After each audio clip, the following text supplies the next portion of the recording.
there anybody in this room that does not recognize this man? I would be surprised if any of you don't. But just to clarify, this is Joseph Kony. He is known as the leader of the Lord's Resistance Army, which is a rebel Ugandan group. He has been accused of war crimes such as murder, rape, and the kidnapping of children for soldiers. Invisible Children is a group who utilizes the social media to support humanitarian causes. Their current goal is to create awareness about Kony and the atrocities they say he's committed. They use film production and social media in order to bring awareness. Their means to basically bring him down is to make masses of people aware of what he's done. And in the end, in their Kony 2012 video, they say, talk to your congressman, and in the end, we're going to try to get the citizens of this country to demand for military intervention in Uganda. They have sold millions of t-shirts, posters, and action kits, and are receiving vast amounts of donations. When I first watched the Kony 2012 video, I was deeply moved. It's very emotionally touching, and a lot of people, when they watch it, they're like, wow, this is a horrible man, he's done horrible things, I want to be a part of stopping him. But before I decided to jump on the bandwagon, something told me to do some research first, and I'm very glad I did. I was researching on CharityNavigator.com about Invisible Children, and one thing that I found interesting was how the salaries of the founder, his name is Jason Russell, and him and his co-founders are very, very high. They get paid a lot of money. So that was just something that kind of stood out to me, because generally people with nonprofit organizations don't take a lot of that in their pocket. But the bigger question that I had with this whole situation was, why Kony, why now? What is so special about this person that millions of people are trying to stop him? Well, I did some research, and one thing that I found that was interesting was the Prime Minister of Uganda, shortly after the Kony video was released, put out a statement basically thanking Invisible Children for the work that they're doing to do something that they believe is good, but that Kony is no longer in Uganda, and that he is no longer a problem for them. So that to me stood out as something very interesting, because I did more research, and I came to find that the Ugandan people themselves were actually outraged when this video was put out, because they said, you know, we have bigger problems to worry about. He's not even here anymore, and we don't understand why people are donating millions of dollars to stop a man who is no longer active. So to sum up the whole picture, this is what I came across. Invisible Children is trying to find a man who is no longer a threat.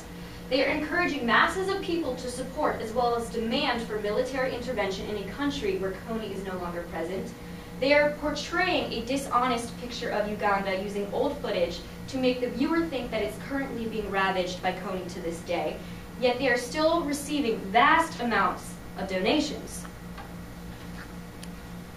So my biggest question when researching was, why are millions of people supporting this cause without research? I've talked to so many people, and they're like, yeah, I support it. And I'm like, well, why? Well, I saw the video, and it really touched me, and I really feel like this is something important.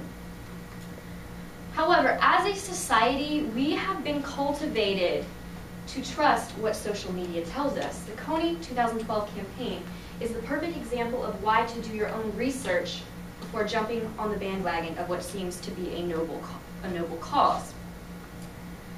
Ironically, Invisible Children have been comparing Kony to tyrants such as Hitler. Yet what I found interesting was how similarly Invisible Children and Hitler both used propaganda. Both were avid users of posters, and what I noticed was Hitler, I did some research, he did a lot of videos, he did a lot of posters, and he utilized social media in a similar way. Now, I'm not trying to say that what Invisible Children is doing is what Hitler did, but I'm just trying to prove a point of how people can be so easily convinced by what they're fed by the social media. Masses have been deceived by propaganda in the past, and today masses are still being deceived, so it's time to free our minds and think. Don't become a slave to what social media tells you to do. Millions already have been, and millions still are. Any questions?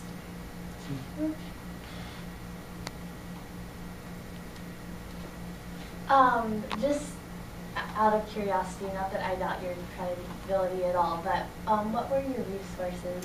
Oh, sources. Okay. I went to find the information about some of the money, the way the money's being used. I went to charitynavigator.org, and they have the official statements from the IRS that have been used. And for foreign policy, I went there and I actually saw how they have a statement showing how Kony is not even in Uganda. He has been hiding out in the Congo for like, I think it's been 6 years. So what I found was interesting was, you know, they're saying, you know, talk to your congressman, we need American military to go over to Uganda to stop this man, but he's not even in this country. So that's why a lot of people were angry. Is it your position that these creators of the film are lining their pockets? They created the film to make money? And when was the film created? It was released, I think it was in February.